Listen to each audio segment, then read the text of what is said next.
Sejam bem-vindos a mais um SPT Podcast, o Sem Politiquês Podcast. Hoje a gente recebe a visita aqui da professora Jaqueline Muniz, socióloga, mestre em antropologia, doutora em ciência política, pós-doutora em estratégia. Só que hoje a gente não tem aqui a presença do nosso amigo Guga Noblar, está com um problema de internet. Tudo acontece em Brasília, né? Até a internet do Guga Noblar hoje não está funcionando. E por conta disso, quem vai estar aqui hoje substituindo o Guga Noblar é o nosso chefe da Tijuca Analytics aqui, o Fernando Daflon, que é o cara dos dados, que traz os dados para a gente aqui. E a gente tem o prazer de receber a professora Jaqueline Muniz para a gente falar um pouco sobre crime organizado, milícia, o papel do Estado, para tentar desmistificar, inclusive, alguns conceitos que a gente acaba construindo de forma errada, e esses conceitos vão se permeando, se perpetuando, e a gente passa a ver alguns pontos normais, quando, na verdade, eles são totalmente anormais. Então, eu queria desejar boas-vindas à professora Jaqueline Muniz, agradecer ao Daflon. Vamos para esse papo importante hoje aqui sobre política, polícia, crime organizado, milícia e tudo mais. Bem-vinda, professora. Olá, tudo bom? Vocês, tudo bem, você falou meu currículo, mas como eu sempre insisto nas minhas participações por aí, não deixa a live me levar, a live leva eu, é que tem duas coisas importantes, nas três a meu respeito. A primeira é que eu sou uma cantora de banheiro em projeção. Isso é importantíssimo. Né?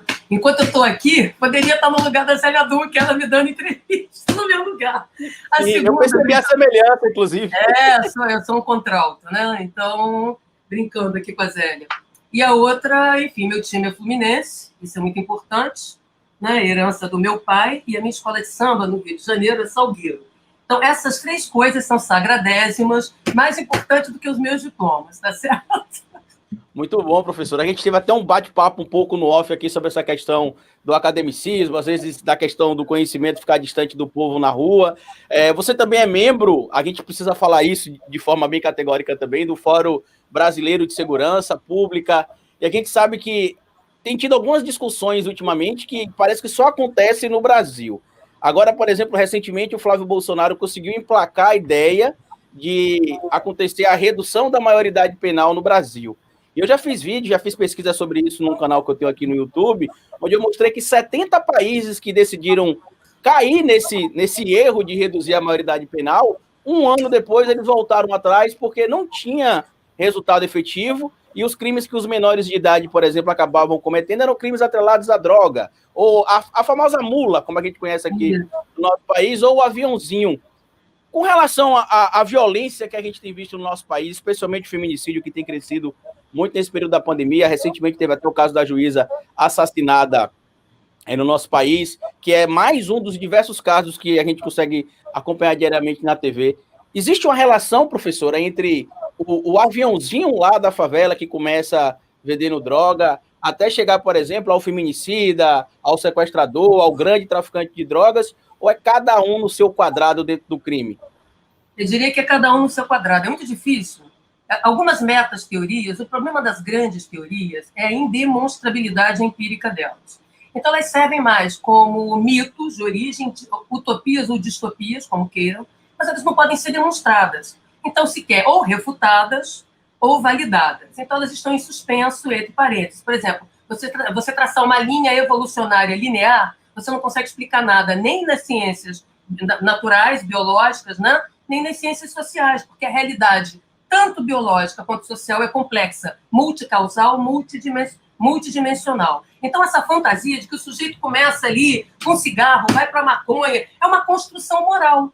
Não, uma construção moral que aponta para perigos morais, fronteiras morais, mas pouco explica, e ao pouco explicar, pouca rentabilidade tem para a gente poder lidar com os problemas, né, do uso das drogas, os efeitos das drogas, o tráfico de drogas e tudo mais. Correto? Então, na verdade, é um bobajol que confunde mais do que explica. Por exemplo, no caso da maioridade penal, a primeira vez que esse papo rolou no Brasil foi tão logo a gente decretou a república, aqui, o golpe na monarquia, porque rolou um golpe básico.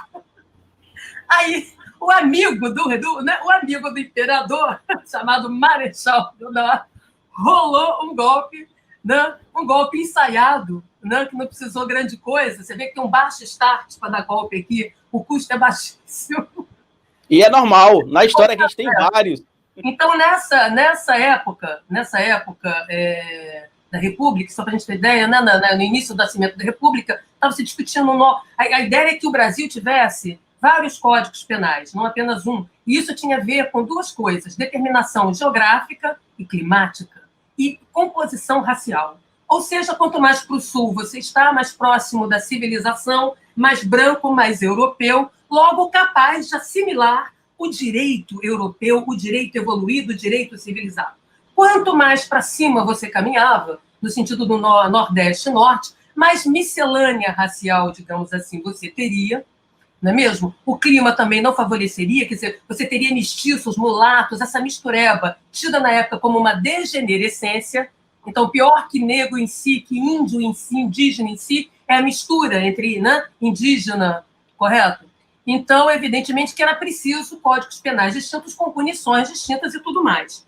A ideia era de que tivéssemos uma redução da maioridade penal desde essa época para ter um efeito preventivo, não sobre a população. Por quê? Porque nós que somos a TAB, somos produtos da mistura étnico-racial no Brasil, nós temos a degenerescência atávica. A educação não melhora. Olha o raciocínio que interessante, não é mesmo? Então, se você é produto, é mestiço, é mulata, é mameluca, cafuso, seja o que for, você jamais atingirá o estado evolucionário. Né? A educação, o máximo que ela faz é conter a fúria dos seus hormônios, conter a fúria desvairada de seus instintos. Então, quem somos nós? Nós somos uma miscelânea racial com uma dificuldade evolucionária muito grande. Haviam previsões de que, como a do Gobineau, que a gente não chegaria ao século, não passaria do século XIX. Então, nesse momento, então era o seguinte: nós temos um vigor físico e uma debilidade intelectual, o que nos obriga a ser tutelados. Nós somos permanente crianças, permanente adolescentes, digamos assim, que vai exigir que sujeitos superiores, brancos, obviamente, heteronormativos, possam cuidar de nós. Não é à toa que no Brasil, antes de se ter o sistema de ensino público, foi criada uma faculdade de Direito em Recife para formar a elite. Então, a estrutura, ou seja, o dever ser do mundo impondo uma ordem. Então, nesse momento, o debate era se ia ter ou não maioridade, redução da maioridade penal para 16 anos, códigos penais regionais em função disso. Olha como a estrutura, você tem um racismo estrutural, a discriminação ali já naturalizada, o que justifica a tutela. O que é tutela? Nós não somos proprietários de nós mesmos. No Brasil, tudo tem dono.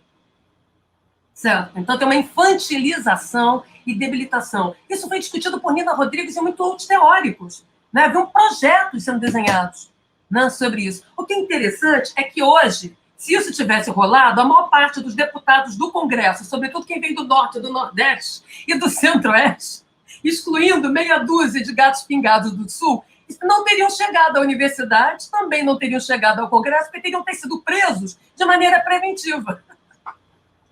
Tá certo? Teriam sido tutelados desde cedo. Olha que maravilha. Quando eu debati lá com um deputado sobre esse assunto, eu falei: meu filho, isso na Globo. Eu e você estamos aqui. Engraçado, eu e você somos mestiços. Você sabe, se isso que você defende hoje tivesse acontecido lá, na virada do século XIX para o início do século XX, você não estava aqui. Você estava num reformatório, você e a sua família inteira. Eu também, nem eu viraria professor, nem você. É importante ressaltar isso, professora, porque então, tem alguns... Na verdade, é só para fechar o raciocínio, essa discussão sobre a maioridade penal é, antes de tudo, um apetite punitivista de uma espécie de populismo penal que visa responder a um apetite autoritário de ordem, mas que não resolve o problema da segurança. Primeiro, que a maior parte dos delitos e crimes a que o cidadão está exposto não são praticados por adolescentes, tá certo? Então, na verdade, você vai pesar a mão, você vai criminalizar ainda mais uma juventude periférica e popular sem que você produza controle. No Brasil se prende muito, se prende mal. Nós somos a terceira população carcerária. Aliás, curioso é que no Rio de Janeiro todos os donos do tráfico estão presos e a criminalidade chamada organizada, que eu não gosto de chamar assim, eu chamo de outra coisa, porque para falar organizada eu preciso de alguns atributos para dizer que ela é plenamente. E como eu não os tenho plenamente, então eu prefiro não me comprometer com uma bagunça, entendeu? Que eu vejo por aí. O sujeito vende pó de mármore misturado com maisena e, entendeu? E bicarbonato, queima o nariz, a pessoa tem onda porque ela é animada. Brasileiro é animado, a pessoa tem onda. Não tem teste de pureza nessa porcaria desse...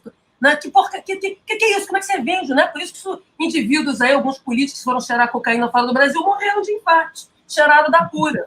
Então, aqui se tem um mercado vagabundo que não mantém o padrão de qualidade, que fecha e abre toda hora, porque todo tem tiro, porrada e bomba. Como é que pode uma padaria dar lucro se o tempo todo ela é fechada? Como é que pode uma barbearia? Boca de fumo, boca de drogas, tem que funcionar igual padaria, igual açougue. Você não pode ter essa instabilidade de abre e fecha, a não ser que você tenha todo um sistema de delivery. Não? Que não é o caso que a gente possa dizer para todo mundo. Então tem algo errado aí nessa conta. Que não fecha, exatamente. É um ponto de droga assim, gente. Tá todo mundo sem dinheiro.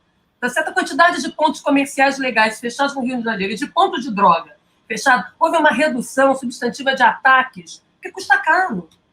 Você não tem como pôr sua cocaína na Bradesco Seguros, no Banco do Brasil Seguros. Você precisa, para defender a sua mercadoria ilegal, você precisa de armas, já que você não tem contrato, previsibilidade e estabilidade. Tá certo? Ah, bom, mas você pode ter lastro. Claro que pode, se você arrendar o território de atores governamentais e da estrutura do Estado, que é como funciona no Rio de Janeiro, eu tenho insistido aqui. Aqui se governa com crime, aqui nós temos o Estado funciona como uma agência reguladora do crime, mas não só aqui, alugando e arrendando territórios. Tá? A ideia de que você tem 30 fulanos, 20 fulanos com pistola, meia dúzia de fuzil, controlando um território de 140 mil pessoas, que é o caso da Maré, 70 mil pessoas, que é o caso do Complexo do Alemão, é gargalhante. Entendeu? Porque eu, para decretar a independência de Copacabana e Leme, né, criar o país jaquelinista ali, eu vou precisar de uma brigada, 24 horas por dia, defendendo, né, solo, terra, área, mar. Então, por isso, gente, é que para a milícia tomar conta, entendeu, de todo o Estado, hoje, ela teria que ter 4 mil fulanos, 4 mil.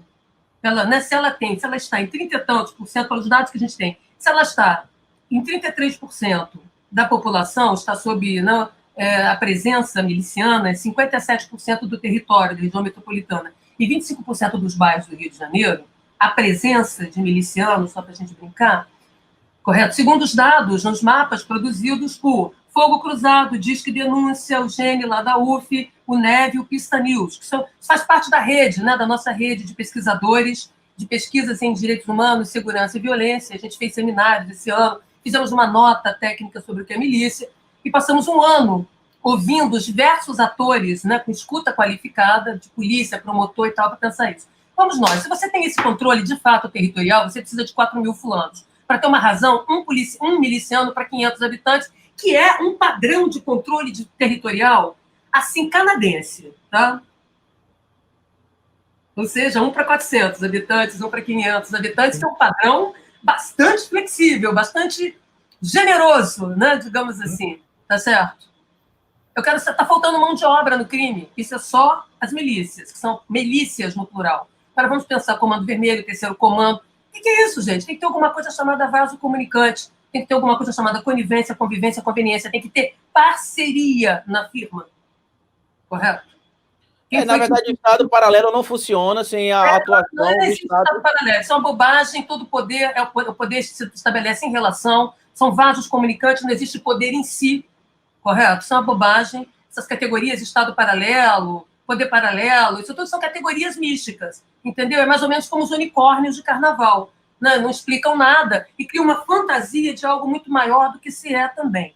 Né? Então, o PCC não tem lá seus pontos de droga, de venda, e não ostentam armas. Já se perguntaram por quê? Porque eles são empreendedores, eles estão tão capitalistas como os bandeirantes de São Paulo, o empreendedorismo paulistano, o expansionismo do pioneiro, entradas e bandeiras. Gente, isso é um mito de origem que até o tráfico adotou. Nós somos mais capitalistas, mais organizados. Inclusive, é um crime mais civilizado. É gargalhante. A ideia, acho que é da banalização de verdade, professora. Quando a gente enxerga algumas coisas de forma normalizada, como bem a senhora chamou a atenção aí para a questão de a gente querer cunhar termos para explicar o óbvio ali, Estado paralelo, crime organizado, isso acaba acontecendo porque há uma normalização, uma normatização em alguns lugares, até mesmo por se dizer, do crime, que, com exceção, obviamente, do público que enxerga aquilo ali como algo de foco de pesquisa, ou às vezes sendo vítima da criminalidade que acontece em determinada região, a população acaba entendendo aquilo como um governo paralelo, como a gente citou em uma live que a gente fez ao gente, o problema é que não é paralelo. Nunca será, em lugar nenhum. O crime é um governo, exerce governo, como eu chamo no meu conceito, domínio armado. Você tem exerce controle, o controle territorial. Quem faz policiamentos, os policiamentos aqui, em sua maioria, são feitos por agências clandestinas de segurança, milícias e, né, os chamados comandos e facções. Tá certo? Não tem esse poder para existir. Quem cria os grupos armados são o próprio Estado. Tá certo? O PCC não precisa andar armado porque ele assinou vários alvarás, ele paga. Ele paga a segurança vindo de outrem. Nós estamos falando de uma coisa chamada mercado da proteção. Se o seu vigia é forte demais, ele senta na cadeira, te dá um golpe e governa em seu lugar. Se ele é fraco demais, ele se vende ao primeiro da esquina. Nós estamos falando de uma economia política da proteção, cujo fundamento é vender ameaças. Fabricar ameaças para vender proteção. Fabricar dificuldades para vender facilidades. É essa mercadoria política carésima, bilionária, que sustenta trajetórias eleitorais, como tem falado, né? Servem, não, esse dinheiro vai para as lavanderias do crime, que são as carreiras políticos eleitorais aqui no Brasil, boa parte delas. E não é de agora que eu tenho dito isso. Então, o PCC, né? Olha que interessante. Em São Paulo, prestem atenção nisso, São Paulo, você tem uma unidade em torno dos interesses de São Paulo. Você tem uma elite unida. Você tem polícias unidas em torno dos seus interesses corporativos. E você tem um crime unificado. Já pararam para pensar nisso? Vocês já pararam para pensar que todo mundo fala de PCC, mas ninguém fala aqui em cima? Para na gerência de nível 2, vai até a página 4, entendeu? Quando aparece a extorsão da polícia, é com o PM barrigudo da esquina, quer dizer que toda hora baixa uma viatura diferente, não há crime que consiga pagar. Olha, agora passou a viatura do Daflon, daqui a pouco é a viatura do Carlito. O que é isso, gente? Não é assim, não. Não é assim que funciona a corrupção, não. Senão ninguém tem lucro. Entendeu? Crime compensa, sobretudo quando ele vem com lastro político. Tá certo? A chancela da convivência, conivência e conveniência. Então, a ausência de armas, de ostentação, do crime ostentação em São Paulo, é porque você tem uma melhor conectividade com o Estado e com os atores que prestam, o Estado que presta segurança ao PCC. Tá claro? Nós estamos falando de um consórcio. Estamos falando de uma construção política consorciada. Tá? Porque a arma é o que garante, né? Se você pensa bem, a minha economia toda é ilegal. Os bens que eu oferto são ilegais. Como é que eu os protejo? Se eu não posso pôr na Bradesco seguro, se alguém me roubar, eu ir lá receber do seguro, como eu protejo? Sim. Do nada, tudo é na moral, todo mundo tem medão. Ih, ali o Marcola, ai, que medo. Ah, gente. Entendeu? A história é muito mais complexa, sendo categórico, né, professora? A estrutura é muito mais complexa do que tentam se passar. Mas só fechar. Então, São Paulo, você tem uma unidade política, tanto na elite, uma unidade política na defesa dos seus interesses, uma unidade política no crime. Rio de Janeiro, tá certo? Você tem várias elites ou grupelhos brigando entre si, entendeu? Que já vem desde antes, né? Da fusão Estado do Rio de Janeiro e Guanabara. Vamos olhar a geopolítica desse negócio. Você tem famílias ou disputas políticas, grupelhos de toda sorte, da mesma maneira que uma clientelização, ninguém que está defendendo os interesses exclusivos do Rio de Janeiro. O Rio de Janeiro defende interesses do Brasil, né, de uma certa forma, e você tem vários comandos. Né? Porque todo mundo, não existe a possibilidade de você ter grupos armados, domínios, por isso que eu falo domínio armado como conceito, sem que você tenha uma conexão política. Tá certo? Porque as mercadorias que você vende, terceiriza, são vindas do próprio Estado. Tá? Quem são os consultores de arma? Não, os mesmos que indicam arma para a polícia, indicam arma para o crime. Aliás, umas armas vagabundas. Para dizer a verdade, drogas, fuzil, né? Fuzil e metralhadora, entendeu? Para atividade criminosa, que cria muito barulho, faz muito ratatá, ameaça com tiro a 700 metros, uma bala chega a 700, 800 metros de stop and power, correto? Mas em termos de mobilidade logística e tática num território acidentalizado, é de uma limitação audaz. Tá? Então vamos pensar logística. É por isso que durante muito tempo as flechinhas dos tribais da América Central contiveram, entendeu? A descida dos espanhóis com as suas, né? Com a sua pólvora. Ninguém se perguntou por que aquelas flechas né, derrubavam, e Maria derrubavam, porque a gente fica raciocinando, entendeu? O nosso entendimento é de Power Rangers. O sujeito fica assistindo tela quente, entendeu? Vê um bando de filme de policial, clichê, B, que é muito legal de assistir, e vê filme de guerra e acha que é daquele jeito. Você acha que a Garnada faz aquele barulho todo? Faz aquele espetáculo que parece, entendeu? Boate, show de boate com gelo seco? É evidente que não, né? Que uma batalha dura 200 horas só no filme. Entendeu? Que o desembarque da Normandia é de 200 horas. O que é isso, meu filho? As pessoas fazem xixi, fazem cocô, as pessoas morrem. Entendeu? As pessoas se ferem em batalha, acabam os recurso repressivo é escasso, não tem estoque, certo? Então, né, por isso é que batalhas parou, volta todo mundo. Não é assim.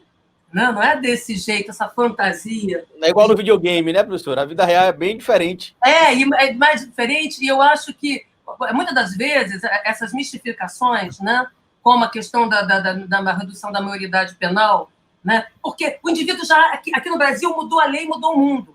O pessoal, não, mudei a lei. Aí continua tudo como Dante na terra do Abrantes, troca 6 por meia dúzia, mas dá a impressão de que algo firme está sendo feito. O problema de você fazer lei vagabunda que não cola, entendeu? É que você não pode ser avaliado. Isso é uma esperteza e uma cretinice, né, parlamentar. Fazer leis que não produzem resultados concretos, porque são incapazes de serem cumpridas plenamente pela sua mediocridade, pela sua incompetência e incapacidade técnica. Tá certo? Mas cria a impressão, olha, o negócio aqui é duro. Quanto mais leis draconianas, maior a possibilidade de negociar a corrupção, de transformar a justiça em justiçamento e policiamento em vigilantismo. Por isso é que no Brasil, o barato é fabricar lei para ficar bateção de cabeça. Quanto mais lei brigando entre elas, você não sabe direito qual a lei que você vai recorrer. Então, você vive num limbo normativo legal, e este limbo normativo legal permite a apropriação política dessas mercadorias. É disso que estamos falando. Então, o sujeito, não, olha aqui, eu fiz a lei. O problema da aplicação não é comigo. Como é que é? É igual o governante que não governa, fala mal do seu próprio governo. Entendeu? Que é maravilhoso isso. Você tem um governante, um presidente que fala mal de si mesmo e de seu próprio governo, monopolizando a crítica. Eu não tenho nada a ver com o governo, eu sou presidente. Aqui a gente tem mania de mandar o outro fazer. Entendeu? Aqui tem um fascismo. Vai fazendo aí, fulano, que vai virando fascismo. Por quê? Não, faz aí, fulano. Faz você aí. Faz, entendeu? Você fica por cima da carne seca, né? Tu melhorou de vida, tu tá podendo. Né? Então, essa mentalidade desigual, hierárquica, elitista e tutelar.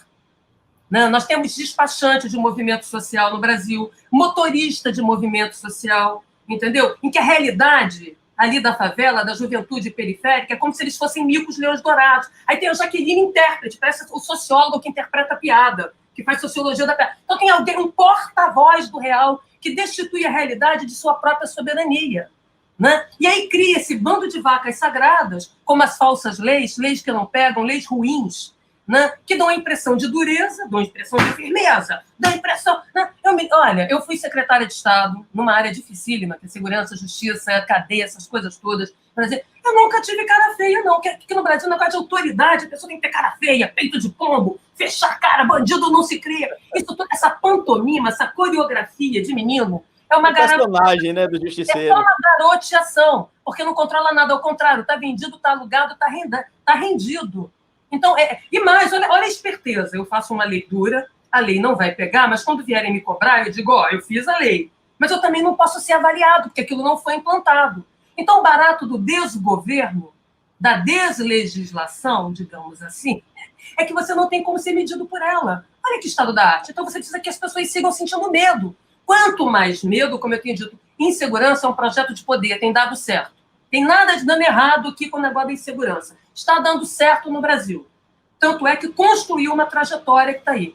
Né? A milícia hoje domina parte dos territórios, nós estamos diante de uma unificação, né, de um novo Tratado de Tordesilhas, PCC, milícia, que eu já tinha cantado essa pedra e avisado há tempos. Né? Eu não vou perder meu tempo com categorias, entendeu? Corpos sem órgão, não dá. Né? Pode ficar bonito na matéria de jornal, mas não me ajuda a entender e nem a intervir. Isso não me serve. É igual aquele cavalo de raça bonito, que não corre e nem procria. Então, para que serve o cavalo de raça? Para tirar retrato. Para que servem esses conceitos que a gente não consegue explicar a realidade, também não consegue intervir na realidade a partir deles, aí fica todo mundo paralisado. Existe um Estado paralelo, existe o sistema do Capitão Nascimento. Quer dizer, o dedo nervoso é dele. Correto? E atrás do dedo nervoso dele tem um conjunto de autorizações políticas, porque não se mata todo mundo, a matança aqui é seletiva. Tem cor, tem classe, tem gênero, né? Que é o caso do feminicídio. Não é assim, sai matando por aí, correto? Não é desta maneira. Né? Então, esses critérios eles vão se apresentando, mostrando que o que está em jogo, até mesmo, olha, vou te falar uma coisa, Carlito, eu sei que a gente está aqui, né, numa viagem, num viajou geral da maionese legal, da reflexão, para dizer o seguinte, olha as categorias que estão na moda no momento, você que é cientista político. Robô, né? Você tem robô, gado, isentão, adhesionista. E liberaloide também. Tá, né? O liberalão, mas vou pegar esses 4. Liberaloide, que eu saiba, robô não pensa, é programado. Que eu saiba, gado não pensa. Que eu saiba, adhesionista, entendeu? E isentão também não escolhe. Ou seja, a política, o exercício da política nada mais é do que o exercício da paixão. O que é política? Expressão do desejo, do apetite e do interesse. Um mundo sem apetite, sem desejo, sem interesse, é um mundo sem política, é um mundo sem humanos. É um mundo, uma realidade desprovida. E olha como é que a gente se dirige ao sujeito que votou lá. O problema é dele, ele que seja responsável pelo voto. Quando eu chamo o sujeito de gado, quando que é uma categoria negativa, claro, né? Estou desqualificando, eu estou dizendo que existe um modo certo de votar. E que esse modo certo é o meu. O problema da democracia não é você ter direita, esquerda, centro, lado, tá certo? Isso é bom. É para a gente debater, confrontar projetos de sociedade. Eu passei, enquanto o Moro estava no governo, eu fiquei pedindo, pelo amor de Deus, cadê seu plano de justiça e segurança escrito? Quero comparar com o meu, progressista, e saber qual que é melhor. Entendeu? Tão barato de você ter conservador, liberal, esquerda, né? Esquerda progressista e direita, é que você tem alguns pontos que são incomuns. O valor à vida, que é inegociável, os princípios democráticos e republicanos. A partir daí, esses atores têm projetos de sociedade, uns mais sociedade anônima, outros mais uma sociedade inclusiva, outros mais cercadinho VIP. Né? O mundo liberal normalmente é um mundo com pouca imaginação, sabe? Normalmente eles copiam. Os liberais são aqueles que não têm ideias muito brilhantes, mas costumam copiar e implementar mal as ideias dos progressistas. Os conservadores é aqueles que querem, peraí, gente, vamos devagar com esse andor. Agora, quando a gente abre mão desse lugar, dessa construção, a gente está despolitizando o mundo. E é interessante despolitizar o mundo, percebe? O sujeito votou lá em Bolsonaro, ele que seja responsável pelo voto dele. Arrependimento é um discurso cristão. Não resolve o fato de que meus direitos estão sendo caçados, destituídos. Então, você tem que ser responsável pelo seu voto. Isso se chama, não é culpa católica cristã, é ser responsável. Agora, se eu chamo você de gado, o que eu estou dizendo? Estou dizendo que você não tem livre-arbítrio, que você é um bocó, entendeu? Que cabe a mim, quer dizer, um elitismo de outra maneira, reverso. Bobagem isso. Me desculpem, mas tem que ser muito claro que nós estamos diante de uma... o assassinato de reputações também no mundo da rede, o que é isso? É a sociedade do dislike? É a sociedade que abriu mão dos dispositivos de cooperação, de solidariedade, entendeu? E cada um fica no seu quadrado, para usar a expressão do funk, né? Cada um no mundo, na política do emoji, né? Na política, né? Do emoticon, estamos juntos, mãozinha, tá certo? Né? Eu quero saber se isso gera solidariedade ali na esquina, gera capacidade de resistência e transformação, até a página 4. Precisa de gente física. Eu posso sabotar os sistemas de internet, sem ele o meu mundo não existe mais, correto? Mas eu preciso de gente ocupando espaço. Tá? Então, olha como essas categorias, eu não estou aqui, assim como falar pobre de direita. O que eu ganho disso? Punindo o outro. Tu é pobre e é de direita. Como é que é? Meu filho, pobre não é de direita nem esquerda. Pobre faz conta para sobreviver, porque está vivendo essas normalizações perversas que você falou, cara. Entendeu? O sujeito adere àquilo que mais imediatamente pode dar um resultado na vida dele, porque ele vive o curto prazo. Quem tem futuro é quem faz poupança e pode acumular. Quem acumula, ultrapassa o imediato. Quem vive confinado ao presentismo do agora para daqui a pouco, correto? Faz a conta do imediato. E a conta do imediato é uma conta dificílima de fazer, porque envolve cálculos complexos, muito complexos. Que é escolher entre abrir a birosca para dar dinheiro para a milícia, fechar a birosca para se salvar da Covid, correto? São decisões dificílimas de tomar. Tá? A decisão de você concordar com um racista que te trata mal porque é teu patrão. Só que você não pode perder o trabalho. Então você fala, não, é isso mesmo, né? Preto, né? Quando não suja neutrado, você reproduz, entendeu? Sabendo que aquilo também te dói.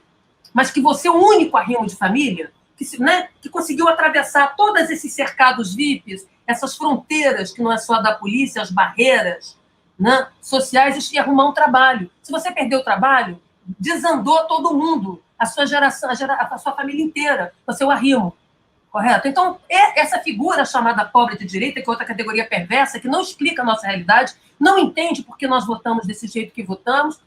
Você está falando de um sujeito que toma escolhas, entendeu? Perdeu o celular, né? O cara tem um assalto no ônibus.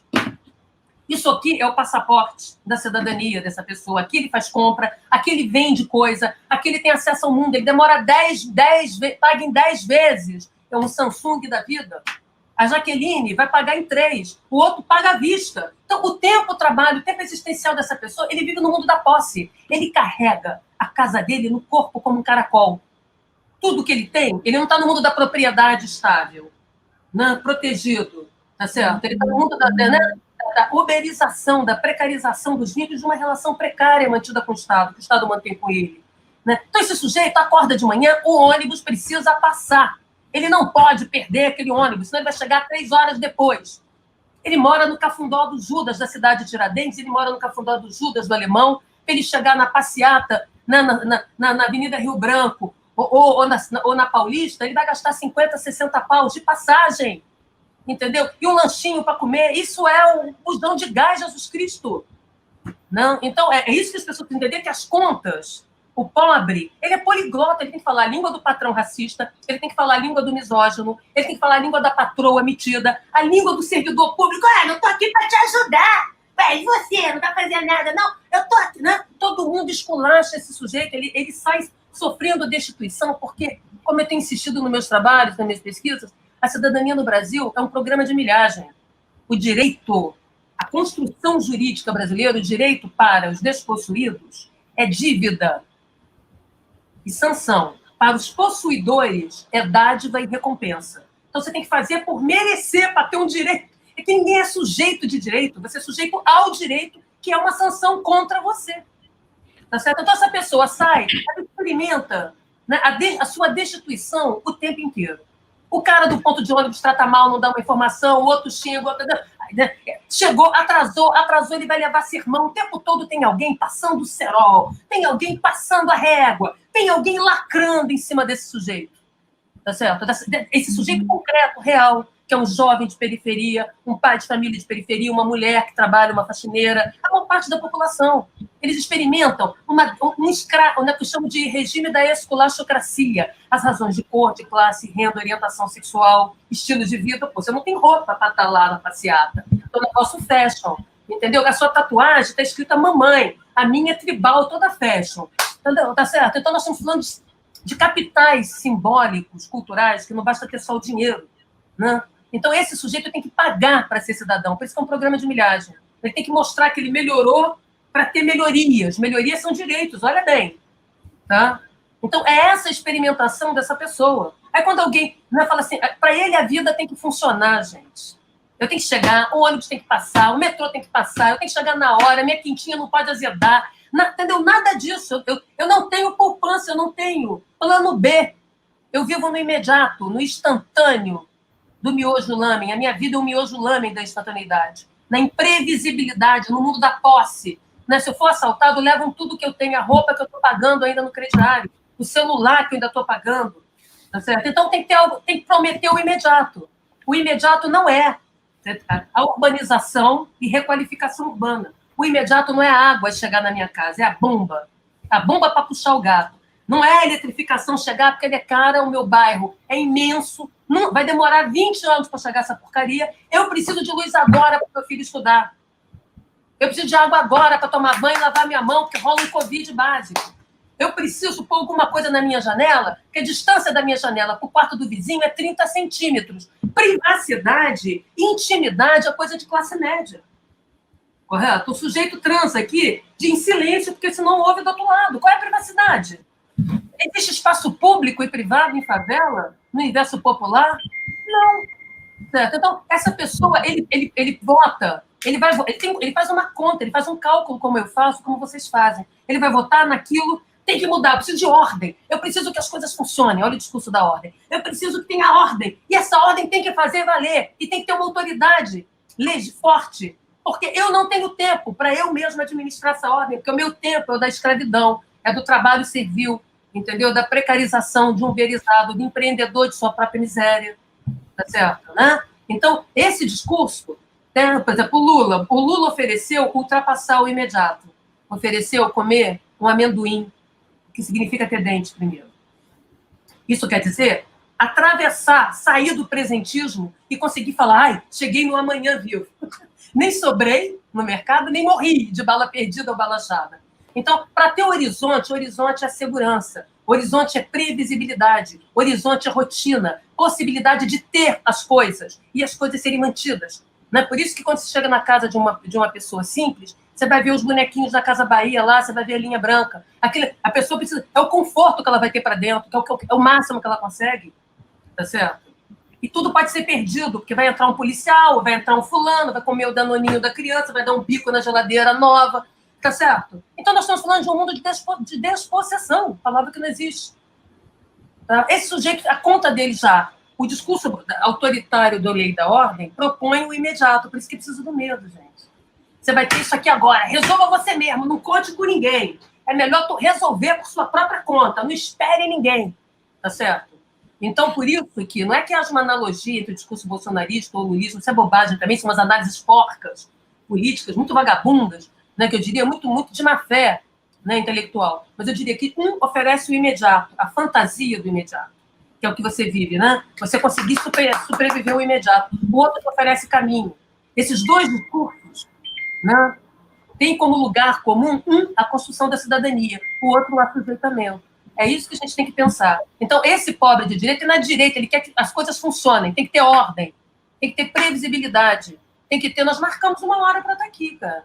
Não é na deriva. Ninguém está aqui na deriva. Todos nós é importante trazer essa discussão, professora, porque a gente, que é do campo um pouco mais progressivo, tem essa pretensão de achar que, porque a gente considera o campo progressismo o campo correto, todo mundo, para ser correto, tem que ser do campo progressista. Se não for, não é correto, está sendo imbecilizado, a gente está mostrando o caminho e a pessoa não quer seguir. E outro ponto importante que você trouxe também com relação ao voto, que não adianta só, eu até falei isso em um vídeo recente no meu canal, que a gente tem que parar de culpar o Brasil. O brasileiro não sabe votar. O brasileiro, é como você acabou de explicar, cada um vota naquilo que para ele é pertinente. Muitos não têm a noção, obviamente, sobre o peso ser maior ou menor para o voto, porque cada um vai interpretar o seu dever cidadão de forma diferente, mas todo mundo é político o tempo todo. O próprio Aristóteles, lá na Grécia Antiga, já falava que o homem é um animal político. Nas negociações entre familiares, entre amigos, entre parentes, nós somos o animal político. Nós estamos vivendo a política em tudo. E tanto aqueles que votaram precisam ser responsabilizados pelos votos, precisam se responsabilizar pelos seus votos, aqueles também que não votaram, que é importante a gente falar isso também. Por exemplo, em 2018, 41 milhões de brasileiros ou se abstiveram do voto ou votaram branco e nulo. E hoje acha que não tem culpa nenhuma do estado que a gente vive, do município que ele convive, da situação política do seu núcleo ali próximo, pode ser às vezes o governo municipal, estadual. Eu lembro muito daquela camisa do Aécio de 2014, que era a culpa não é minha, eu votei no Aécio. Aí depois que descobriu que o Aécio era corrupto, a camisa sumiu. A mesma coisa está acontecendo agora com o Bolsonaro. Então, acho que a gente realmente tem de assumir o papel de protagonista social. Mas isso significa, Carlito, que a gente tem que abrir mão da noção de culpa, ou então brincar com o Homer Simpson, né? A culpa é minha, eu ponho onde eu quiser. Né? Então, no brasileiro é isso. A culpa é minha, igual do Homer Simpson do desenho. E eu ponho onde eu quiser. Estou sempre pondo no outro.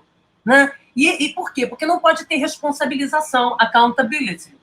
Né? O sujeito não está... Voto não é um negócio que você fica grudado nele. Você votou naquele contexto, naquele momento. Tá certo? Pode mudar de opinião, pode mudar, né? Em função da sua realidade. Tem que lembrar que o Estado é um clube. Né? O Estado e o tal do mercado abstrato, onde são irmãos siameses, eles é um clube, que nem todo mundo participa. tá certo? A maior parte não participa. Os direitos, uma coisa que tem insistido no Brasil, até num documentário eu abro falando sobre isso, dizendo, primeiro no Brasil, chegaram as espadas. Muito tempo depois, chegaram as leis. E, por último, os direitos. Como é que você pode produzir controle, regulação social, policiamento, segurança, né? Se primeiro você tem uma espada, agora o que regula a espada não existe, tá certo? Aqui nós temos o exercício, né, da desregulação do principal poder do Estado, que é o poder coercitivo, das Forças Armadas, todo mundo brinca, entendeu? De apropriação privatista do poder coercitivo, que é assustador numa democracia, e todo mundo sai correndo, que acha que tem sempre um general de plantão brincando no playground da democracia, que desliga os nossos brinquedos e todo mundo obedece. Eu não sei de onde isso, correto? Então, olha como essa realidade, né? Primeiro, o Estado. O Estado chega a todo mundo? Não é ausência de Estado. O Estado está em todos os lugares, mas ele está negociado, franqueado, terceirizado como uma agência reguladora, como uma franquia, tá certo? Né? Então, essa é a primeira coisa. O indivíduo que nunca teve carteira de trabalho, qual é a diferença para ele da precarização dos direitos trabalhistas? Nenhuma. Não atingiu imediatamente a vida dele, correto? Ele entra na fila do SUS, que ele adora, é o que ele tem, mas ao mesmo tempo ele tem que pagar, entendeu? Ele paga por fora, 100 paus, para o médico do SUS, às vezes, atendê-lo, entendeu? O médico nem sabe que também está sendo cobrado, né? Então, essa experimentação, né, de transformação dos nossos direitos sociais e civis, né, em mercadorias. Né? Aqui no Brasil, nós sempre trocamos, né, na nossa tradição autoritária, liberal autoritária, os direitos civis pelos direitos sociais clientelizados, assistencializados. De modo que você abre mão dos direitos civis, que é o que te protege do Estado, do apetite do Estado, né, da imposição do Estado sobre a sua vida, na invasão do Estado sobre a sua vida, em troca de migalhas ali na esquina, tá certo? Então, o pouco período que nós tivemos de expansão de direitos civis, que é o que nos dá soberania, o que nos faz apontar o dedo para o Estado e limitar a ação do Estado, isso foi precarizado. Né? Então, a experimentação de a maior parte da população não é dessa estabilidade, não é desta rotina, entendeu? Ensaio sobre cegueira em plena Covid, quem vive é a classe média, que já leu Saramago, entendeu? E agora experimenta um confinamento, um isolamento setorial. Agora, quem vive no mundo popular já vive segmentado, já vive insulado sob isolamento e distanciamento social. Duas coisas ocorrem nesse país. Primeiro, mobilidade socioespacial reversa. Segundo, né, uma desigualdade acachapante, né, que se estrutura a partir de uma visão hierárquica e elitista da vida social. Né? Aqui a lógica é eu comer picanha para tu não comer. Tá certo? Não importa que esteja custando R$140, R$120. Né? A ideia aqui de liberdade é para o alto. Fulano está por cima da carne seca. Agora estou podendo. Aí é cercado VIP, é lista amiga em show. Nunca vi isso. Entendeu? Não, o ingresso seria o lugar da democratização, né? Você paga, entra. Não, e na festa agora tem o camarote, o lounge. Todo mundo quer ser VIP de alguma coisa, subcelebrity de si mesmo, auto-importante. Isso tem a ver com uma espécie de egoísmo predatório. Né? Então, olha, todo mundo trabalhado, né, não é isso? Né? E aí, o autoritário... Gente, essas construções que a gente assiste no país, elas não surgiram do nada. Elas têm a ver com essa leitura elitista, religiosa, né? E tal, né? Fulano é culpado nada, ele é responsável, porque ele vota, ele pode amanhã desvotar. Exatamente. Entendeu? Contra isso, não quer saber se é arrependido. Meu filho, arrependimento, você vai lá, vai na igreja, vai na sua religião, não tem nada a ver com isso, é todo mundo cívico e civil. Problema seu, pessoal seu. Se não está beijando na boca, se não vai no motel, correto? Porque se arrependeu, deixou de se arrepender. Isso é problema teu. Né? Agora, o problema da coletividade é outro. Né? E eu acho que são essas dimensões que a gente precisa... Porque você já percebeu aqui que o tempo todo o problema é da esquerda. A esquerda tá sempre, entendeu? Tem sempre uma punição. A esquerda, os progressistas errados. A ideia de autocrítica, você precisa fazer autocrítica, fulano. Esse mundo da autocrítica é o mundo do pedir pelo amor de Deus. É do pedir desculpa. É do pedir do arrependimento. Ó, Senhor! Então, existe aqui uma verdade suprema, superior, e não é que você tem que normatizar os demais. Né? Olha que interessante. Né? Todo mundo, a oposição no país está sempre errando. Né? Correto? Porque para a gente só existe uma figura, a ideia de um governo forte, autoritário. Tá? E essa analogia da picanha que a senhora fez é importante aí, porque então encaixa com a promessa do Lula lá, que a pessoa hoje, para comer picanha, o outro não tem de comer. E o discurso do Lula, ela não, você também vai comer picanha. Exatamente. Né? Hoje não é o arroz, quer dizer que eu estou comendo mais arroz, aí o arroz fica caro? Vamos deixar de ser simplórios. Né? Tenho... Então, é claro que nós estamos falando, só para terminar esse raciocínio, o fundamento disso se chama insegurança. Como é que as pessoas vão conseguir acreditar nesse negócio? Vamos lá, primeiro você sabota a rotina delas, você sabota a previsibilidade, eu não sei, né? Você faz com que a pessoa fique presa ao imediato. Então, ela não consegue planejar nada, ela não consegue sair, ela vive estressada, cansada, levando choque elétrico, uma sociedade emocionalmente exausta. Todo dia tem uma sabotagem vinda de dentro, correto? Dito em todas as classes sociais, em especial as classes populares. Né? Então, você tem que multiplicar o medo. Né? E quanto mais o medo é aparelhado e multiplicado com a guerra contra o crime, com tiro, porrada e bomba, com a polícia do espetáculo, com crime, né? Com a polícia, ostentação, crime, ostentação, né? Porque isso, o barulho do tiroteio, gente, caminha longe. Um tiro de fuzil, eu ouço daqui. Uma rajada de metralhadora, eu não preciso estar dentro da favela. Então, todo mundo fica assustado, acha que o Godzilla é cada vez maior, que todos os monstros do Japão estão no Rio de Janeiro e no Brasil, destruindo a nossa existência, correto? E que precisa tomar uma decisão forte, cada vez mais forte, cada vez mais excludente. Olha como é que a insegurança produz intolerância, e a intolerância leva à exclusão. É esse tripé opressivo, moral, cultural, tá? que tem estruturado o nosso modo do agir, do pensar, tá certo? A pauta de costumes, como eu tenho insistido, não é a cortina de fumaça. Isso é uma discussão boboca de quem leu mal Marx. Tá certo? A pauta de costumes é um lugar puro. Você disputa ideia, você disputa palavra, você disputa valores, porque você precisa que as pessoas acreditem que elas são inferiores, que preto não é ser humano, correto? Você precisa disso. Que periferia nasceu para ser fracassada. Né? Então, como é que você faz isso? Você precisa do senhor da guerra, que é aquele primo forte que vai levar porrada e dar porrada no teu lugar. Você, não, eu estou aqui para te defender. Como se eu precisasse. Como se alguém precisasse. Então, o senhor da guerra, que fabrica a guerra, o mercador da proteção, que vende as miçangas, transformando direitos em mercadorias, com arrendamentos do Estado. Agora, tanto a espada quanto o mercador, o senhor da guerra, não podem todos sozinhos. É preciso, como eu tenho insistido, um grude, uma cola, um cimento. O senhor da guerra promete a luta, né, em construir a terra sem males. Nós vamos para um mundo sem paraíso, sem pecado, né, todos ali. O mercador da proteção é o que vende as miçangas, né, roubadas de você, tá certo?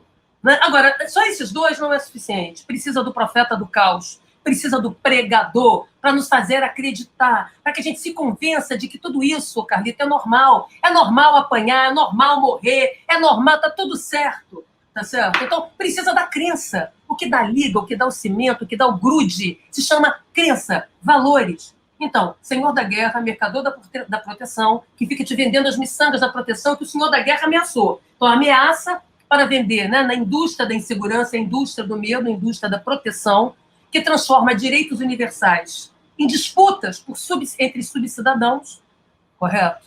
Então, aquilo que é um direito universal, olha, para ter cultura, tem que tirar do pé do crime. Para ter educação agora, tu tem que... Como é que é? Você está transformando a juventude periférica em mico-leão dourado de programa de controle, programa de vigilantismo social. O que é isso? Tá certo? Então, essas são as mentalidades aqui. E não é só a direita, não. A direita e a esquerda. Tá? Ambas têm um ponto em comum na discussão da segurança. Pressupõe uma ampliação do poder de polícia, na contramão da história das democracias, na contramão da afirmação de direitos. Tá certo? É o que eu tenho insistido. Tem certos discursos esquerdofrênicos por aí, a pessoa sobe no palanque, parece coisa de Woodstock. Ver de Woodstock a pé chegou hoje. Um discurso já refutado cientificamente, um bando de fake science sendo falada na área da segurança, e não é grave, gente, porque segurança pública, assim como saúde pública, não se adia. Você não pode adiar. Vou ter Covid quando só tiver vacina. Não, eu vou deixar para morrer, para levar um tiro, quando alguém vier me defender. Não é assim. O crime, o estupro você vive agora, a contaminação você vive agora. Isso é que é segurança pública, isso é que é saúde pública. Você intervir no tempo presente, diante da exposição de risco, de periculosidade que as pessoas estão. Entendeu? No amanhã, só se a gente for encontrar com essas pessoas no terreiro de Umbanda, no centro espírita, tá certo? Na roça de Candomblé. Né? Então, o que está sendo vendido para nós aqui? Tá? Então, a maximização da insegurança, quanto mais medo, mais sobe, mais a gente fica no nosso quadrado, mais a gente se fecha no nosso cercado VIP, mais né? Farinha pouca, meu pirão primeiro. Mais você vai defender a si e os seus contra os outros. Mais você vai ver no seu vizinho, em todo mundo, as verdadeiras ameaças. Aí fica todo mundo com peito de pombo, entendeu? Estou na minha razão, estou na minha moral. Aí vem aquilo que eu estou dizendo para vocês, a liberdade passa a ser algo para o alto.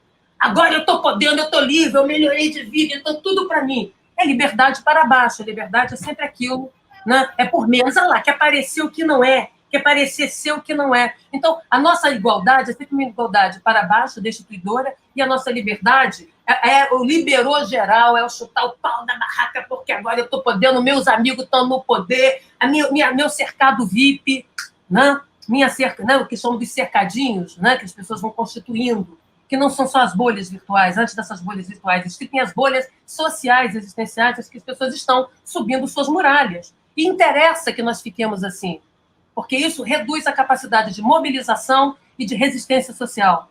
Tá? Quanto mais coerção, menor a capacidade de coesão social. Tá? Então, olhando para esses dois discursos, como é que a gente vê isso? Não, por isso que eu tenho insistido, gente, deliberadamente, que insegurança tem dado certo, é um projeto de poder.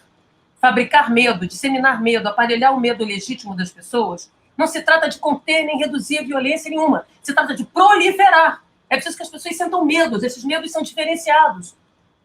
Porque o medo é péssimo conselheiro, diante do medo a gente abre mão das garantias individuais e coletivas em favor do fortão de ocasião, como eu tenho insistido, pode ser o musculoso da academia, o traficante sangue bom, o miliciano gente boa, correto? Alguém que vai te defender. Esse libertador de hoje, que vai te libertar, né? Das amarras, será o seu tirano de amanhã. É isso que nós assistimos nos últimos tempos, nas eleições, não só no Rio de Janeiro, como no Brasil. Então, é legítimo que a população demande uma autoridade legal e legítima. Isso que é o Estado. Né? Agora, uma autoridade autoritária, ela emerge porque ela emerge no mundo do imediato, no mundo do precário. Quanto mais imediato, sabe, Carlito, menor a mediação. Quanto menos mediação de conflitos, porque você tem que resolver tudo no imediato. Né? Autoridade me hoje ame. Então é tiro, porrada e bomba. O que tem morrer? O que tem matar? Matar tem mérito no Brasil. Você sabia disso? Texto de professora Jaqueline, matar tem mérito e morrer tem merecimento. Matou, limpou a sociedade. Morreu, alguma coisa fez. Ah, fulano morreu? Exatamente, professora. Tá certo? Então, olha bem. Ninguém morre de graça, alguma coisa. Essa mentalidade punitivista, esses moros que existem por aí, quando eu digo que esses discursos de segurança pública modernex são todos fake science, a gente não gosta de fake science na saúde, não é mesmo? A gente agora, o discurso da segurança pública no Brasil é cloroquinado. Eu tenho 21 anos de doutorado e pesquisa nisso, desenhei boa parte. Tenho aqui um relicário de iniciativas desenhadas no Brasil na área de segurança pública. O Brasil é cheio de iniciativas maravilhosas, todas elas feitas por governos progressistas, no entanto, que abandonaram o seu próprio relicário, abandonaram o seu próprio tesouro. São pais e mães que transformaram seus projetos em menor de rua, abandonaram, sem paternidade ali na esquina.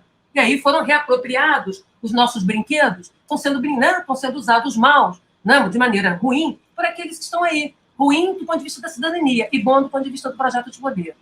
Então, a direita, olha que interessante, né? A direita faz um discurso de lei e ordem. A lei e ordem! Né? É só fabricar leis, porque leis não são aplicadas, como eu falei, e não podem ser responsabilizados ninguém. Então, o sujeito vai ficar fabricando lei, cantando de galo, peito de pombo, fazendo, brincando de ser Power Ranger, coisa de garoto. Entendeu? Os decretos da pandemia são exemplo disso. Eles assinam o decreto, não pode sair. E não fiscaliza. Não, mas eu assinei a lei. Entendeu? O sujeito toma o Viagra azul da Pfizer, da Pfizer, e não quer tomar a vacina do mesmo laboratório. Vai entender. Entendeu? Não dá, não rola. Então, o sujeito a gente fez essa mesma piada no canal do Guga. A gente fez exatamente essa piada. Aí, lei ordem. Se a vacina fosse na pílula azul, talvez a galera tomasse. Basta dar um grito que você assusta todo mundo. É só colocar a vacina na caixinha do Viagra para isso. Pronto. É o mesmo laboratório. O laboratório que faz o Viagra é o laboratório. Aí não pode. Qual é? Quer dizer que você toma uma bolinha azul, mas não pode levar uma picada aqui do mesmo para o fabricante. Entendeu? Agora, só para falar esse negócio da direita, da esquerda, é o seguinte: a direita, lei e ordem, porque ela não é aplicável. Então fica sempre aquele discurso duro, comigo nada se cria, entendeu? Mas você não tem como aferir. Então, quando você tem um discurso profético, que vamos levar todo mundo para o mundo sem pecado, para a terra sem males, olha de novo o profeta do caos, Olha o discurso messiânico entrando, ungindo tudo isso, né? Então tá aqui. Mas você precisa de um Estado forte. Estado forte para meter porrada, que é a coercitividade levada às últimas consequências. Então, a minha repressão é uma repressão melhor que a sua. Esse é o discurso aqui. Esse discurso, evidentemente, produz vitimização do lado de cá. Então, a polícia é um pode tudo. É um pode tudo ali na esquina, contra a cidadania, certo? Né? Pelo uso repressivo, né? Por um discurso repressivo. A esquerda. A esquerda precisa de um Estado forte. Tá certo? Aí faz um discurso prevencionista. Nenhum problema com prevencionismo. Só não se aplica à polícia. Eu nunca vi espada ser preventiva. O efeito da espada é preventivo, a espada em si não. Toda espada é invasiva de liberdades e garantias individuais. Das Forças Armadas à polícia. A polícia não produz prevenção em si. Isso é a primeira coisa mais fake que se fala por aí. Correto? Não existe prevenção direta em ação policial. O que existe é o efeito preventivo da ação de polícia, que quer dizer uma sucessão de efeitos dissuasórios e repressivos. Tudo que uma polícia faz é sempre repressivo e coercitivo, quando previne, quando dissuade e quando reprime. Por isso que você não pode pegar a espada e aumentar a profundidade do corte, a intensidade do corte da espada, senão vira espada de Highlander. O que a esquerda, o discurso modernex, o de estoque, tá certo? Hippie de boutique faz. Fala que tem que a polícia vai prevenir em si. Eu desafio alguém me dizer qual é o indicador de medição de prevenção policial. Essa é a minha área de pesquisa. Professora, eu desenhei métricas policial. Eu desenhei métricas de prevenção. Então, o que acontece quando você põe na boca da polícia que ela é prevencionista, sem delimitar onde começa e termina essa prevenção, você acabou de ampliar o poder de polícia na contramão da democracia, sendo que o poder de polícia no Brasil não está regulamentado. Ele está no Código Tributário de 1966, do auge da ditadura, e, como eu tenho insistido, é um pode tudo contra os direitos civis e sociais. Então, você acabou de ampliar a autonomia decisória. Aí, quando o fulano pisa no pescoço do outro e mata, ali na esquina, quando o Beltrano, entendeu? Soca a barriga de uma mulher grávida, como agente da lei, você não fala, você acha que é um despreparo, não é. Auto de resistência, sempre. Não é despreparo, tem uma autorização. Eu tenho insistido ao longo desses mais de 21 anos de doutorado e de mais de 26 anos de pesquisa sobre polícia e segurança pública no país, e dei aula com quase todas as polícias no país da América Latina, Colômbia, Chile, esse negócio todo, Venezuela, tá certo? É que você tem que controlar o uso da força. Isso é o dispositivo que você controla. Eu não quero saber se o policial é candomblessista, espírita, protestante, evangélico. Eu quero saber que, exercendo como agente da lei, a espada dele está sob a governabilidade da sociedade. Isso não é golpe. A primeira coisa que a gente aprendeu com a democracia de unificação das polícias. É governar a espada. Senão vira a espada de Highlander cortando cabeça de todos os lados. E o que nós assistimos. Vocês sabiam, quer ver um dado engraçado? De Sarney para cá, até Bolsonaro, redemocratização. Prestem bem atenção no que eu vou dizer aqui. De Sarney até hoje, nós tivemos 31 ministros da Justiça e 17 superintendentes da Polícia Federal. Quem dura mais no carro? 2. Quem manda na Polícia Federal? Ela mesma. Ao bobajode que o Bolsonaro está lá intervindo. O Bolsonaro já está no terceiro superintendente, que ele não é trouxa. Fernando Henrique, né? Só para vocês, eu fiz isso aí, eu coloquei na internet, escrevi sobre isso também. Fernando Henrique teve 6 chefes da Polícia Federal em 8 anos de governo, 10 ministros. Por quê? Como não há governabilidade sobre a espada, sobre os meios de força, lembra que eu estou falando que é um cheque em branco, uma procuração em aberto? Agora, você não está passando um cheque em branco, uma procuração em aberto para tomar um café, cara. Você está fazendo isso com as espadas, coisas que cortam. Poder coercitivo, que é o principal poder que uma sociedade delega ao Estado para administrar, que é o poder de produção de obediência e de estabilização do exercício do poder. Quando esse poder é autonomizado, assistimos o que estamos assistindo, milicialização de um lado, né? Autarquia sem tutela de outro, criação de partidos policialescos de outros. Aí danou, corta a espada, corta a língua do verbo da política, a esquerda, a direita, ao centro, ao lado, tanto faz, e rasga a letra da lei. Né? Por isso é que eu insisti que era preciso produzir governança e governabilidade sobre todos os meios de força, combatentes e comedidos no Brasil. Que era preciso criar uma doutrina dos da força. Quando passei pelo governo, eu fui uma das que criou a Força Nacional. Não para virar esse monstrengo que está aí. Também fui eu que implantei o Sistema Nacional de Dados, também criei as áreas integradas. Estou falando de coisas muito concretas. Né? Delírio emancipatório. Que eu não posso lidar, fazer experimento com a vida das pessoas. Na saúde pública e na segurança, a gente não faz experimento, nem experiência, porque pode custar vidas. Por isso, o processo da vacina é controlado e na segurança pública não posso sair por aí testando, porque pode custar a vida das pessoas. Depois que o sujeito morreu, não tem como trazer ele de volta. Exatamente, então, professor. Discursos bobocas, discursos pseudo-modernex, porque a gente tem medo de enfrentar uma coisa chamada controle social. Por isso que o fulano grita, meia dúzia de militar grita, aí fica todo mundo assustado, vai pro inferno, entendeu? Militar, a Força Armada tem que estar subordinada à Constituição e acabou. Eles são soldados, eles não são governos em si.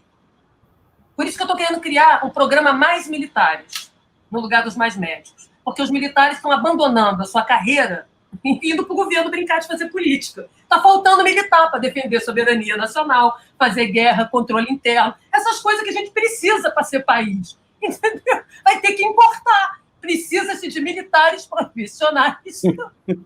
Não é porque o sujeito fica de alisador de maçaneta de político. Adido não dá, ninguém merece. Porque aqui todo mundo é casta. Aqui o negócio é ter boquinha. Né?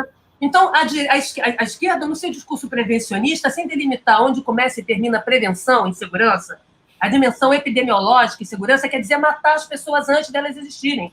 Quer dizer, matar a criança, semente do mal, mais de 2.000 mortos no Brasil, vítimas, né, da violência, porque assim você previne, cortou o mal pela raiz, tá bom? Então, quando eu vou matando preto, pobre, que mora longe, na periferia, eu estou fazendo prevenção. Tem um vídeo lá daquele professor do concurso que ele disse que matava a traficante, matava o bebê dela. Exatamente. Qual era a tendência, né? A filha de uma traficante, quer dizer, um bebê vai nascer e vai ser bandido, quer dizer, você já é a predestinação do crime. Né? Exatamente, que é a leitura da periculosidade. Quando você traz noções epidemiológicas para dentro da segurança, você gera isso. Quando você discute prevencionismo, fica bonito na sua boca, mas na prática você está autorizando, tá certo? Aqui uma espada, sem governabilidade, sem controle, corte para todos os lados. Tá? Aí, para ficar bem na foto, você diz que é um problema de preparo. Você está falando com a pessoa que deu aula, talvez a pessoa que mais tempo deu aula nas polícias todas do país, do sul ao norte. Eu fui condecorada, comandante honorária da polícia. Tá? Sendo cantora pop. Você sabe por quê? Ninguém mais que eu para acreditar que a formação profissional melhora, mas a gente tem que lembrar o seguinte, polícia é uma corporação, você só é polícia dentro da polícia. Então, a profissão polícia só existe uma vez que você passa no concurso público. Então, você formar e democratizar, aliás, fui eu que implantei, junto com meus colegas, a matriz curricular das polícias militares no Brasil, na época do governo, a matriz das guardas municipais democráticas. Tá certo? Tem mais de 20 anos que eu dou aula nesse negócio, dei aula no país inteiro, em quase todo, entendeu? O problema todo, aí tem a burrice, né? Me desculpa a clareza. Né? Eu fui formada como farmacêutica, como socióloga, eu posso exercer ou não. Posso ser cantora, posso ser designer de modas, posso ser comentarista e jornalista, o problema é meu. Correto? Né? Assim, no sentido. O policial só pode ser polícia dentro da polícia. Por isso, todo o preparo que ele recebe, toda a formação que ele recebe, é para atuar numa organização que faz sentido ali dentro. Polícia e segurança pública. Para isso, tem que ter uma coisa chamada política. Qual é a política da corporação? Matar? Então, tudo que o cara aprendeu de direito humano vai servir para porcaria nenhuma. Entendeu? Então, ele só pode exercer o preparo dele se o preparo dele for fazer parte da política organizacional de policiamento, da política de polícia. Porque aquilo ali é uma organização. A mesma coisa numa multinacional. A PM do Rio tem 47 mil fulanos, a Polícia de São Paulo tem 100 mil. Isso é mais complexo que uma multinacional. O trabalho é pervasivo na esquina. Então, não adianta o sujeito ter aprendido Foucault na veia, que ele não vai saber dar um tiro. Tá certo? Porque, né, depende do padrão de tiro, da política de uso da força. E é importante isso, professora, porque nessa onda de violência que teve em São Paulo recentemente, o governador João Dória deu entrevista dizendo que levaria os policiais para terem aulas de direitos humanos, só que eles já tiveram e com frequência continuam tendo. A questão não está se ele tem ou não tem aula de direitos humanos. Ó, o Dória é mais fácil a PM mandar no Dória do que o Dória mandar na PM de São Paulo, para começar. Ele não tem ferramentas de governabilidade sobre a sua polícia, uma das maiores do país. Para começar, nem ele, nenhum governante. Eles são animadores de auditório. e fazem questão de ser. Eles têm isto aqui, que se chama caneta. Toda a polícia, o comandante em chefe das polícias militares e civis no Brasil se chama governador, pelas constituições estaduais. Portanto, o sujeito cantor de galo ali resolveu usar o poder de polícia para si, né? Compondo milícias, brincando de bolsonarismo, desafiando a ordem constitucional. Caneta nele. Essa caneta vale muito. Você lembra que eu falei que a espada corta até a página 4. Da página 4 em diante, tem uma coisa chamada autoridade, caneta. Acontece que não interessa exercer a caneta de governabilidade porque você quer usar a polícia como mercadoria política. Exatamente. Contra o seu oponente. Porque ninguém melhor que a polícia, ou os setores da polícia, não ela toda, para produzir dossiês, fabricar inimigos, siliciar oponentes políticos, prender pessoas. Então você quer que o policial seja um morto-vivo de policiamento, um zumbi de patrulhamento. Você quer que ele seja devedor de dívidas políticas, né? Indigente, indulgente, né? Fique esmolando, porque assim ele inseguro no processo decisório, você pode chantagear. Uma polícia que é chantageada, tá certo? Vulnerável a mandonismos e clientelizações, a mercadização, que é o que nós assistimos. Por que eu defendo a construção de um mandato, uma repactuação federativa? Porque eu não sou maluca, entendeu? De deixar a espada girando para ela mesma. Voltando à história da Polícia Federal, lembra que eu falei que o Fernando Henrique, que não é bobo, sabia que não tinha ferramenta nenhuma e nem estava interessado em produzir governabilidade alguma, por isso ele não teve um plano substantivo de segurança, correto? Porque ele não queria cadáver na porta dele, não queria pôr isso na conta do prefeito, conta do governador. Longe dele. É uma conta política. Ele fez essa conta. Duas coisas, nem social, nem segurança. Danou, né, para ele. Agora vamos nós. Quem mais tempo ficou encastelado, chutem. Quais foram os superintendentes federais? Vamos imaginar. A Polícia Federal é feita de várias polícias dentro dela, como todas, os seus grupelhos. Aí cada um é uma vez. A máxima moral, se a gente puder dizer assim, ó, a panela é a mesma, muda a pá. Então, um rodízio de panelas, como um rodízio, panelinha, você muda a pá. A pá é quem é que está mexendo, entendeu? O gorogodó da vez. Tá? Então, exatamente por você não ter ferramentas profissionais de polícia, de produção de governabilidade, fica o tempo todo mundo acusando, estão fazendo ingerência. A polícia no Brasil sofre de excesso de autonomização e de baixa regração sobre o mandato do uso da força. Isso é uma vergonha. É isso que sabota a possibilidade de democracia e de estabilização no exercício do poder. Correto? E foi assim desde que chegou. Não? Tá certo? Então, quais são os dois superintendentes que mais duraram? Pois é, o meu Tuma, que chegou a pegar o Collor, e, curiosamente, o Collor foi impeachmentado, não é mesmo? Sabe quanto tempo ele ficou? 7 anos como superintendente da Polícia Federal. 7 anos encastelado, criando um governo autônomo, não muito diferente do que fez Edgar Hoover, com muito mais tempo, no FBI, 40 anos no poder, derrubou o presidente, derrubou o senador, derrubou a torcida do Flamengo e do Corinthians juntos nos Estados Unidos, né, junto com o macartismo, com o apoio da mídia. Por acaso, tem alguma novidade no Brasil que a gente acha que a gente é original, esquece que tem história. Se seu vigia é mais forte que você, querido, ele senta na cadeira de Perfeito. Perfeita analogia, professor. Qual o segundo que durou mais tempo? Chutem. O da Dilma. O Ricardo, não, o... Né, posso dar o nome dele aqui. Né, o Leandro Daello. Ele ficou em torno de 6 anos como superintendente. Por acaso teve alguma ingerência? Eles que escolheram. Tá certo? É prerrogativa presidencial escolher o superintendente-geral da Polícia Federal. Isso é prerrogativa do cargo, republicano. A questão é que você tem que estar de acordo com os grupelhos embaixo, porque vai ter rodízio. Rodízio, dança da cadeira. Agora está na nossa vez. Lembra do tá na nossa vez? Pô, tô na fila, agora chegou a minha vez, chegou a nossa vez. Tá? Então, eu estou dizendo que... Eu estou dizendo o seguinte, o problema não é a pessoa durar, não é ser inamovível. O problema é as lógicas corporativistas, serem mais fortes e os seus oportunismos do que os mecanismos republicanos de governabilidade. Uma coisa é autonomização predatória de polícia, outra coisa é independência político-partidária de polícia e do mercado. Que é o que a gente faz, a gente blinda a polícia do uso político partidário e da apropriação mercadológica. Porque senão danou, porque a polícia é a expressão concreta de estabilização do poder na esquina. A polícia é política em armas. É isso que se chama polícia. Tá? Por isso que quando a polícia atira, atrás dela está tirando o governador, está tirando o presidente. Tá? E, curiosamente, todo ministro que resolveu cantar de galo para cima da PF caiu. 31 ministros da Justiça do Brasil teve e 17 superintendentes da Polícia Federal. Quem é mais estável no cargo? Então, por acaso, alguém manda na Polícia Federal? Para isso que eu quero saber quais são os dispositivos de mando. Aí fica todo mundo comprando pseudo-discurso chantagista. Oh, a polícia está sendo invadida. Como é que é?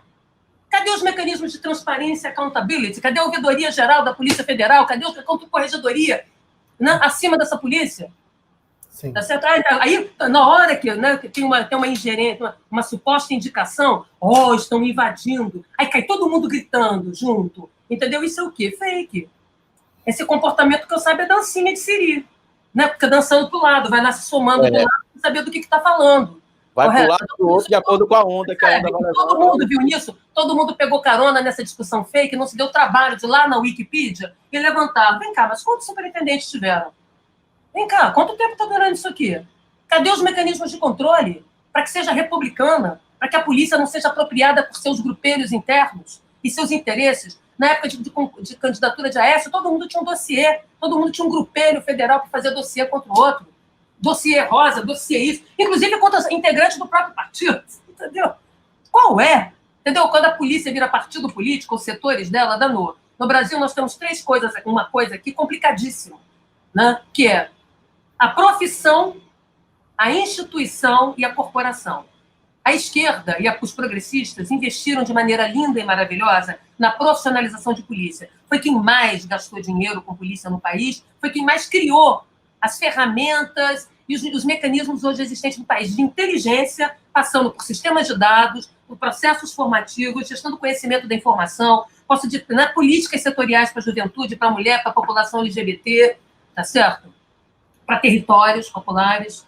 Eu posso, tudo isso, posso listar para vocês aqui, para cada uma dessas áreas: gestão do conhecimento, planejamento e gestão, governança e controle, saúde e segurança ocupacional da polícia, formação e valorização profissional, programas multissetoriais de redução da violência e planos descentralizados, com financiamento do fundo. Eu mesma era coordenadora de boa parte dessas coisas que foram implantadas. Posso falar de todas que ajudei a criar, um por um.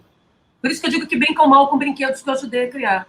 Né? Eu sei... Porque... É o carro dirigindo o motorista, na verdade, que está acontecendo. Então, qual é a questão? A questão é que se investiu na profissionalização, e como eu falei com vocês, o profissional de polícia só é polícia dentro da polícia. Então, eu preciso construir fins, meios e modos. Fins da política, meios logísticos da ação, modos táticos do agir. Aqui, o meio briga com o fim, que briga com o modo. Essa esquizofrenia é intencional, para deixar o policial vulnerável. Ele é tão indigente quanto a população, porque a maior parte da polícia é preta, pobre e mora longe. É não branca. É isso que as pessoas... Como do Exército. A base. Tá? Então, era óbvio que se tratava de um aparelhamento ali. Né? Então,